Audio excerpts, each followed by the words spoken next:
Hey guys, Ermus555 here, just coming to you guys with another deck profile today. This one's kind of a funsy deck profile. The Constellar one wasn't getting a lot of likes. I'm not sure why. I don't know if people just don't like Constellars. I think the deck's really fun. I think now one thing I want to discuss is really quickly is just with the new rule change. Basically, if your deck doesn't have a floater, you're going to basically, if you win the die roll and you want to go first, which is I think still better than going second, you're going to put yourself in an awkward spot because you're still going to have 5 cards against your opponent's 6. Now, I think if you can have any deck that has a floater, something that you're going to summon and it's going to float on another card, you're in a really good spot. So I was thinking of like a build with this to try and figure out the most consistent way to play the deck. And I just realized the deck's too slow. I don't like the turbo version. If you guys have any ideas on what I'm talking about yet, of course it is Inzektors. Yeah, I don't like the turbo version. I think that it's good. I mean, like you could run like triple card if you wanted to and like stuff like that. But I feel like Threatening Roar is not very good right now because there's just not a lot of spam. It's more like control, and Threatening Roar does nothing against Hat. And I also feel like just in general, the deck's a little slow. It's a little inconsistent. So I was trying to figure out like an engine to throw into it that adds more consistency, and we did just get Rhoda back to 2. Jason, when you watch this, you probably want to see this profile because I know I just told you should totally try the deck out again. But I've been playing online a little bit, and it's still pretty awesome. I am playing the Ninja version. It is Ninzektors, which I kind of like the name too. It's kind of got a nice ring to it. But yeah, the deck's really good because basically you run like the triple Hanzo, and it's going to you summon the Hanzo out. Like, you want to open up with it. You are playing 2 Rhodas now. There's 3 dualities, so your chance of opening this guy is really strong. And basically what you can do is you just summon him, you get out the trap card that's going to summon an Inzekt, and it just puts you in a really good spot because what happens is, obviously you're up to 6 cards like your opponent is, and you have a couple cool combos. If they try to like MST your trap, you can chain it, or like try and blind MST a back row or something, which is bad of course, but you can chain it. And basically tribute to Hanzo, and you're going to special Hornet from your deck. The trap will die, and then Hornet dies as well. So basically this becomes a Foolish Burial, and all your plays are set up. Or B, if they just like set back rows or something, you can basically just use the Hanzo to attack, and if they chain a trap to your trap card, or sorry, if they chain a trap to you attacking, you can chain your trap card, and you just summon an Inzektor out, and you can go plus off that as well. There's just some cool combos with this. I'll kind of talk about it when I get to it. But without further ado, let's do the deck profile, now that I've been talking for 3 minutes and haven't shown you guys anything yet. So 1 Dark Arm Dragon, he's still too strong. I actually find this version makes him more consistently than any other version of Inzektors, just because it works so well, because Hanzo himself is actually a dark monster, as you can see. Works really, really well. So I find that Dark Arm's like, you need to run it. Yeah, the triple Hanzo, super good. You want to open up with this. It just adds consistency. 1800 beater is nothing to laugh about. This version has a better hat matchup, I would say, than other versions, so it's super good. Next up is Triple Centipede. You have to run Triple Centipede, obviously. I was kind of back and forth between running 3 Ladybugs and 2 Ladybugs and 2 Hopper, but I found that 3 Ladybugs is still better. This gets under Bottomless. You want to open this and Centipede to have more consistency. If you go first, you open Centipede plus Hopper, you can't use the effect because you can't attack in the first turn. Weird little rulings like that. So I think that the 3 Ladybugs is still the best way to go. The 1 Dragonfly, obviously. The 1 Hornet. The 1 Giga-Mantis. If anyone has any doubts about this deck is still really strong. Inzektors are really good. Even though, of course, Hat is a deck. You just have to be careful what you're popping. And you've got to remember, you also don't always have to pop, and you can also use Hornet to pop your own cards. So if you play it smart, you can do really well with it. And the 1 Hopper. So I only run 14 monsters, that's it. I was thinking about cutting some stuff out for Max C, because I really like Max C, this format. But it's going to be a slower format as well, so I feel like Max C is still better on the side. And I just want to make sure I had consistency. So triple Duality. I think Duality is fine in this deck, just because, like I said, you're going to basically want to get to your Hanzo turn 1 as soon as possible. It also just adds consistency as well for the fact that you can search out your power cards like Dragonfly, Hornet, Foolish Burial, Dark Arm Dragon, etc., etc. So it's just really good. New edition, Double Rhoda. I know this once again, like my Constellars only has 3 targets, but that's fine. If you ever dead draw this, you can just set it, pop it, you get a search, so it doesn't matter. It just kind of floats itself into a different card.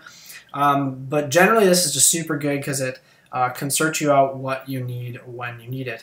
There are some cute things you could run if you want to run like another warrior in the deck to add another target. What's that little 3 Earth guy?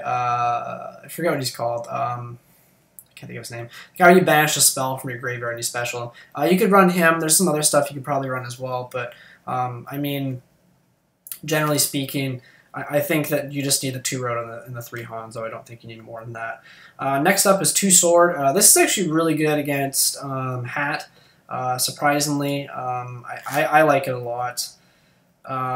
This is one of the few decks I think, once again I'm running triple MST in this. This is one of the few decks I think you can actually get away with consistently running triple MST, because once again it can pop your own stuff. Popping your own stuff is fine. It's perfectly fine.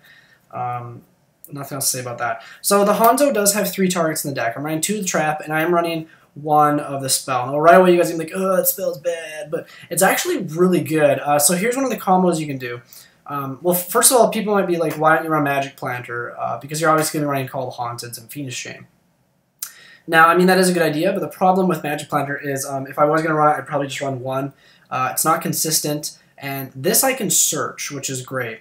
So what you can do is the Ninja Trap actually says Ninjitsu Art of Transformation, if you guys are curious. It actually says, actually this card by Tribute 1 face-up ninja monster on your side of the field. You special summon 1 beast type, winged beast type, or insect type monster with a level equal to or less than the level of a selected card or selected monster +3 from your hand or deck. From your hand's really cool, lets you do that too.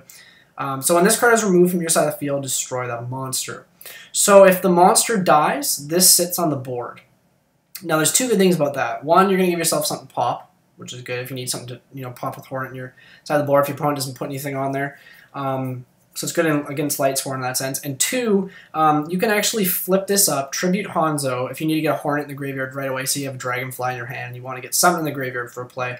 You can flip this up, Tribute Hanzo, special Hornet in defense position, and you play this from your hand, and you will activate it. It destroys all face-up ninja traps, will destroy this. And since this was destroyed, it then destroys the Hornet, and you draw 2 cards, and then you can still do your normal summon that turn. Cute little plays like that, and it does work out really, really consistently, surprisingly. So I think you have to run 1 of this. It gives your Hanzo a 3rd target as well. I've never run 3 of the trap because you don't want to draw it.